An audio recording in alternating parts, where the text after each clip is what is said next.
इसलिए बुद्ध जुड़ते हैं। करुणा जैसा दर्शन उन्होंने दिया, करुणा ऐसा भाव संसार में नहीं है जिसकी बड़ी जरूरत है आज। इसीलिए यह कविता बहुत जरूरी है।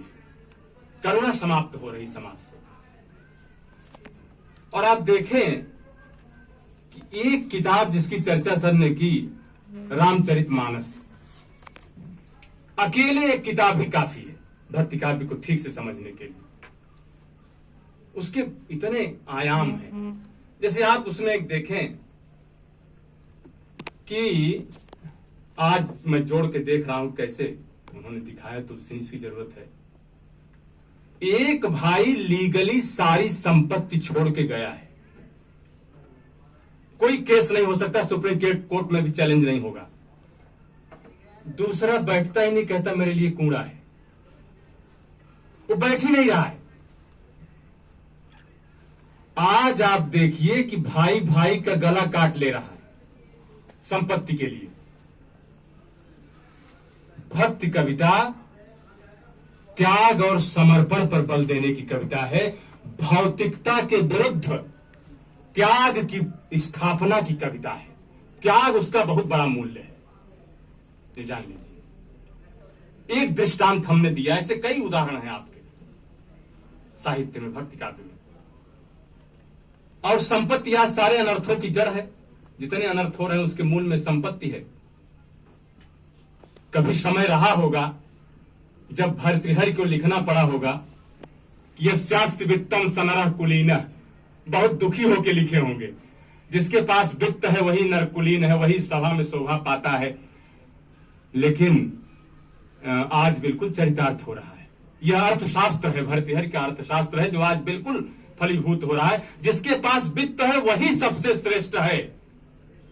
जो वित्त विहीन है, ये बात हमारे यहां सर लोक में भी कही गई है कि धीर होय वीर होय सुंदर शरीर होय, लक्ष्मी न होय ताहि पूछता न कोई है। बहुत आप प्रचंड हो, बड़े सुंदर हो, सौम्य हो, लेकिन आप अगर लक्ष्मी विहीन हैं तो आपकी कोई वैल्यू नहीं। कितना जबरदस्त ये कहां टारगेट कर रहा है लोक। देखिए कि भाई ये हमारा समाज, और ये वही समाज है। मैं बार बार विद्यार्थियों से कहा करता हूं अपनी कक्षा में कि ऋषि मुनि के आने पर चक्रवर्ती सम्राट अपने सिंहासन से नीचे उतरकर साष्टांग दंडवत करते थे। क्या कौन सी पूंजी थी उन ऋषियों के पास, बताइए? कौन सा बैंक बैलेंस था? कितनी एफडी और कितने शेयर मार्केट में उनके पैसे लगे हुए थे? कुछ नहीं। कौन सी ताकत थी? वो ताकत थी तप की और ज्ञान की। ज्ञान जो है वो उसका बहुत महत्व था। आज ये समाप्त हो गया, इसकी बड़ी जरूरत है। ज्ञान के महत्व को पुनर्परिभाषित करने की कविता है भक्ति काव्य। आपको ज्ञान का महत्व समझना पड़ेगा। पूंजी का महत्व नहीं, कितने दिन चलेगा। आपको ज्ञानी को महत्व देना होगा अगर समाज को बचाना है।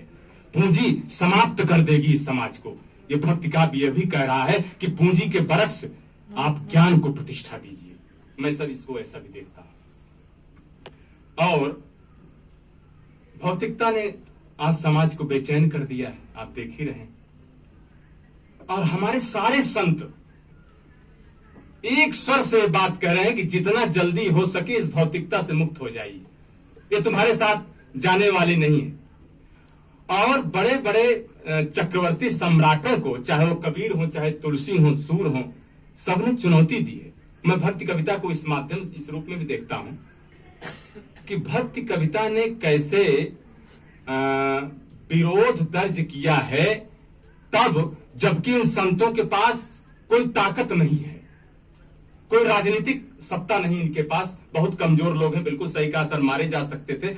लेकिन साहब इनकी बात में जो दम है, अकबर के सामने जाके कह रहा है आदमी कि तुम्हारे यहां जो हाथी घोड़े और ये सब झूम रहे हैं, ये 4 दिन की चादरी है, निपट जाओगे, सावधान हो जाओ। झूमत द्वार मतंग अनेकन, तुम्हारे यहां इतने हाथी झूम रहे, कई दिन चलेंगे।